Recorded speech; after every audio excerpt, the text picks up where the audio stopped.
Assalamualaikum warahmatullahi wabarakatuh.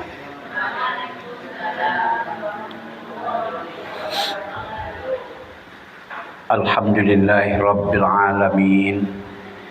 Wassalatu wassalamu ala asyrafil anbiya'i wal mursalin wa ala alihi wa ashabihi ajma'ina, amma ba'du. Bapak-bapak, ibu-ibu, jamaah pengajian tafsir yang dirahmati Allah Subhanahu wa taala. Malam ini kita akan melanjutkan pengajian tafsir Al-Quran. Akan kita mulai dari surat Ali Imran ayat 87, 88, 89 dan sampai kepada 91 insyaallah.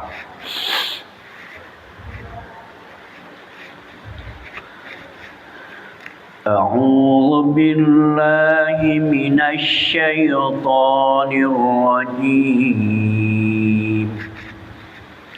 Bismillahirrahmanirrahim. Ulaika jazaohum anna 'alaihim la'natullahi wal malaikah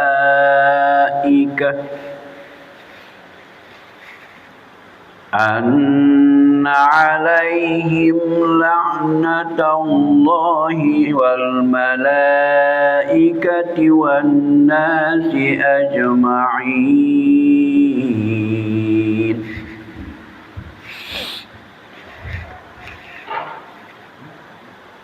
Mereka itu balasannya adalah bahwa mereka akan ditimpa oleh kutukan Allah, kutukan para malaikat, dan kutukan manusia seluruhnya.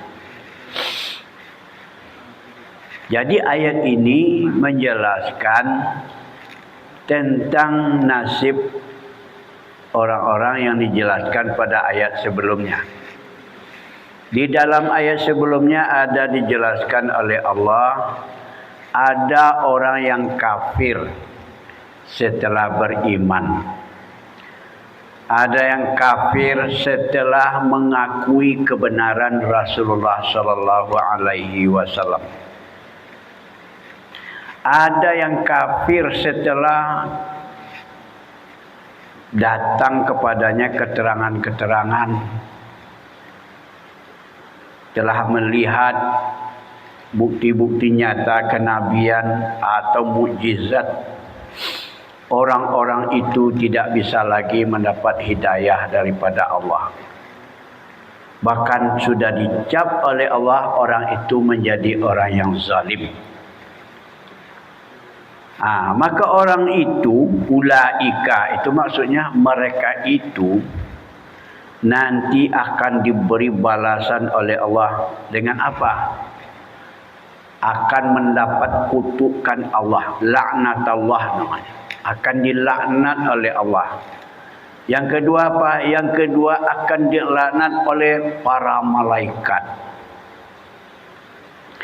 Yang ketiga akan dilaknat oleh seluruh manusia. Apa maksudnya orang yang kena laknat, kena kutuk itu, apa maksudnya? Yaitu orang yang dijauhkan Allah dari nikmatnya, dijauhkan Allah dari rahmat dan kasih sayangnya, dijauhkan Allah daripada ridhonya, dan dijauhkan Allah daripada surga di akhirat. Artinya orang yang sudah mendapat kutuk itu, dia akan dilemparkan ke dalam neraka. Kenapa? Karena ridha Allah itu, rahmat Allah itu adalah itulah yang memasukkan orang ke dalam surga. Sekarang ridha Allah tidak ada lagi, rahmat Allah tidak ada lagi. Dia sudah mendapat kutukan. Itulah yang dimaksud dengan kutukan Allah. Yang sudah dilemparkan ke dalam neraka. Khalidina fiha. Mereka kekal selama-lamanya di dalam kutukan itu. Kekal selama-lamanya di dalam siksaan Allah karena sudah dikutuk. La yukhaffafu anhumul azab. Tidak akan ada harapan diringankan daripada azab. Karena disitulah keadilan Allah. Orang yang berdosa tidak akan diringankan dosanya, dia akan disiksa sesuai dengan dosanya itu. Dan orang yang berpahala juga tidak akan dikurangi pahalanya, akan diberi, bahkan kalau berpahala akan ditambah oleh Allah pahalanya. Nah, itu maksudnya. Jadi tidak akan diringankan daripada azab. Walahum yunzarun. Mereka itu tidak akan diberi tangguh. Nah, tidak diberi tangguh itu maksudnya tidak ada diberi kesempatan untuk istirahat dari azab. Nah, misalnya hari ini diazab, besok boleh istirahat, diberi tangguh. Tidak ada. Ini orang-orang yang kafir sesudah beriman. Kafir setelah mengakui kebenaran Rasulullah Sallallahu Alaihi Wasallam. Apa? Iya, murtad namanya. Nah, kalau di ayat lain murtad. Murtad itu kembali menjadi kafir. Dulu kafir masuk Islam, kemudian balik lagi kafir. Nah, murtad, irtadda itu kembali artinya. Sama dengan itu.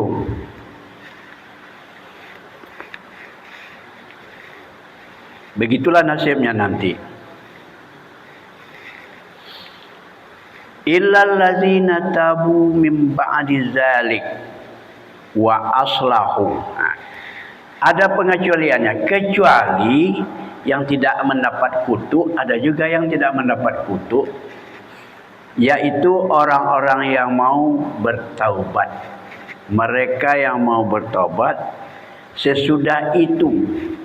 Sesudah itu maksudnya sudah terlanjur dia tadi beriman jadi kafir, tadi sudah membenarkan Rasulullah jadi kafir ya.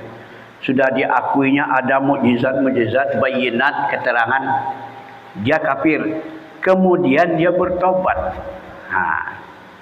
Kemudian dia bertobat.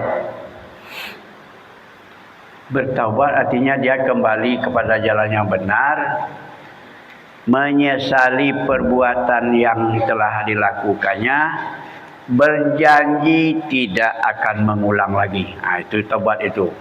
Ada penyesalan. Karena Rasulullah mengatakan an-nadmu huwat taubah. Menyesal itulah yang dikatakan taubat.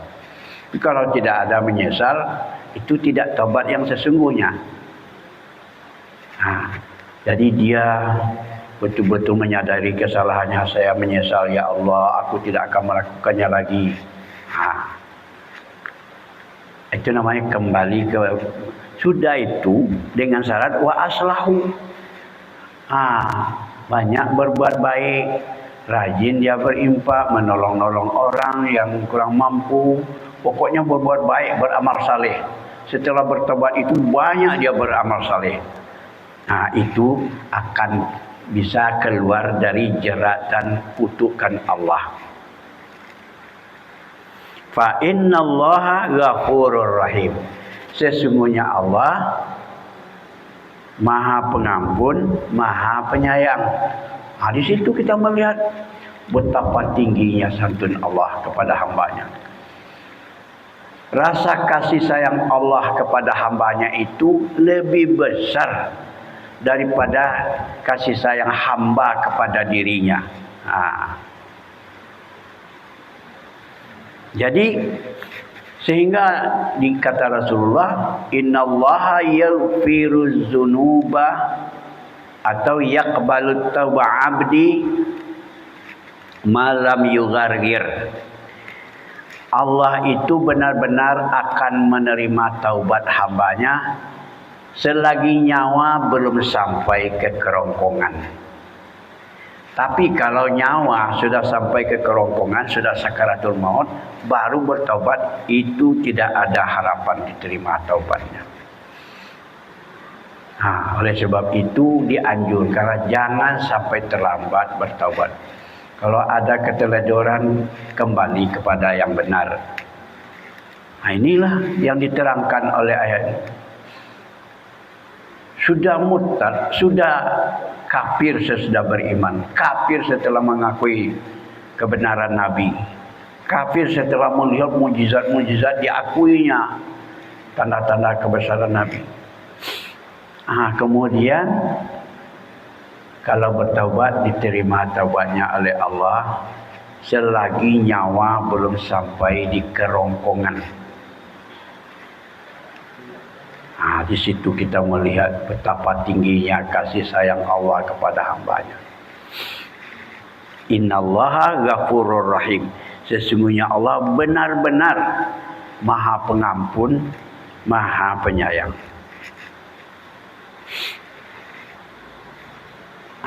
Ini masih dijelaskan lagi ayat berikutnya, ayat yang ke-90. Innallazina kafaru ba'da imanihim. Sesungguhnya orang-orang yang kafir sesudah iman, sesudah mantap imannya kemudian kafir. Sumazdadu kufra, kemudian bertambah-tambah kekufurannya. Setelah kafir itu bertambah-tambah kekufurannya, tidak berkurang. Makin lama makin bertambah kekufurannya. Orang yang seperti itu lan tuqbala taubatahum. Lan tuqbala taubatuhum. Itu sekali-kali tidak akan diterima taubatnya. Kalau pakai lan itu maksudnya pasti tidak akan diterima taubatnya. Sudah kafir, kemudian bertambah-tambah lagi kekafiran. Sudah ingkar kepada Allah, bertambah-tambah keingkarannya. Ulaika humud dhalun. Mereka itu adalah orang-orang yang dhalun, orang-orang yang sesat. Orang-orang yang sesat itu maksudnya dia bekerja tidak dengan ilmu. Dia beramal tanpa ilmu. Dia beramal sesuai dengan keinginannya saja. Apa yang diingininya dikerjakan. Itu namanya dhalun. Dulu di dalam surah Al-Fatihah ada maghdub, ada dhalin.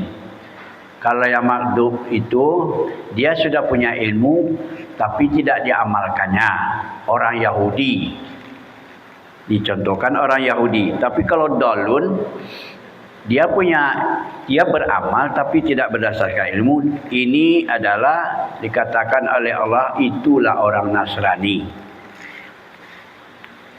Apa yang diamalkannya itu tidak berdasarkan ilmu. Dia mengatakan Isa anak Maryam itu tidak berdasarkan ilmu, tidak ada ayat yang menjelaskan tentang itu. Itu orang yang seperti itu tidak akan diterima taubatnya. Lan tuqbala taubatuhum.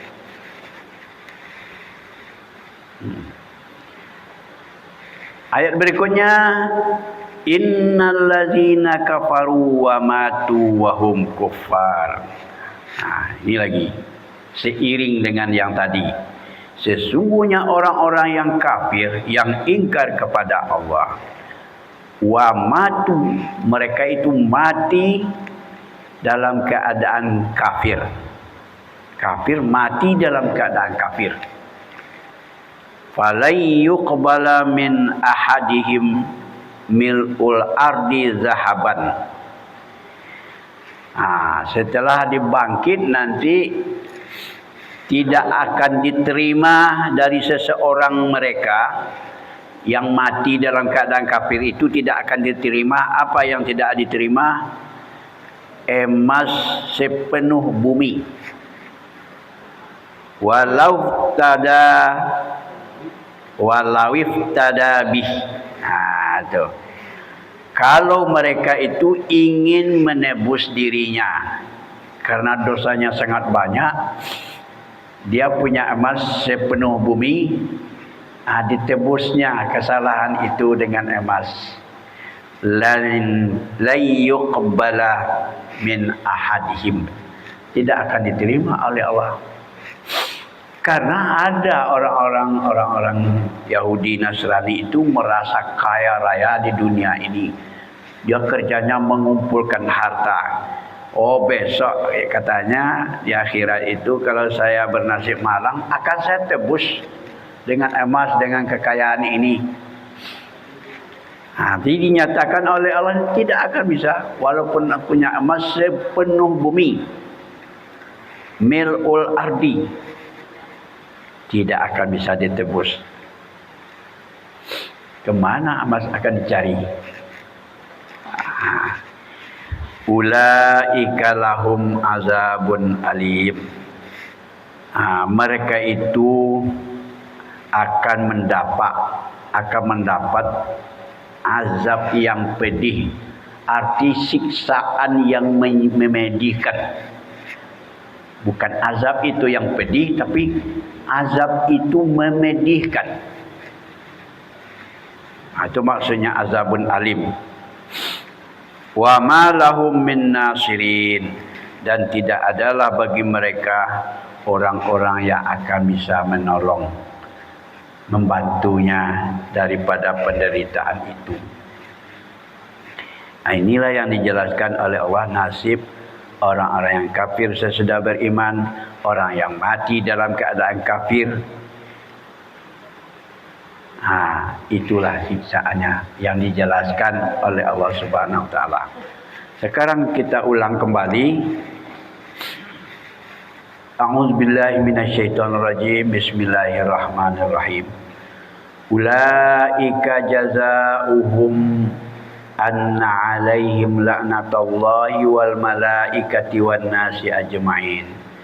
Mereka itu balasannya nanti adalah bahwa mereka akan ditimpa oleh kutukan Allah, kutukan para malaikat dan kutukan manusia seluruhnya.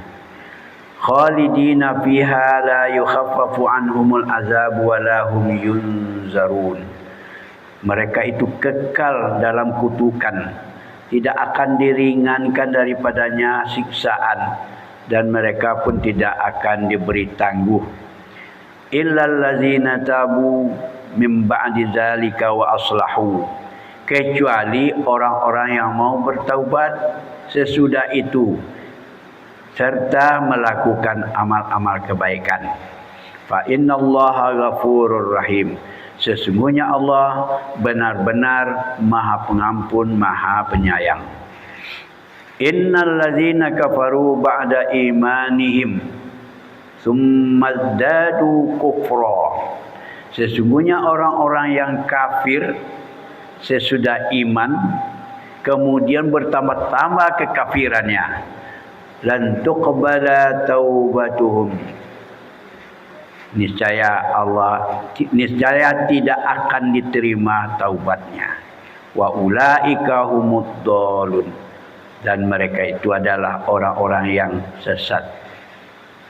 Innal ladzina kafaru wa matu wa hum kuffar, sesungguhnya orang-orang yang kafir dan mereka mati dalam keadaan kafir, fala yuqbala min ahadihim mil'ul ardi zahaban walau iftada bih.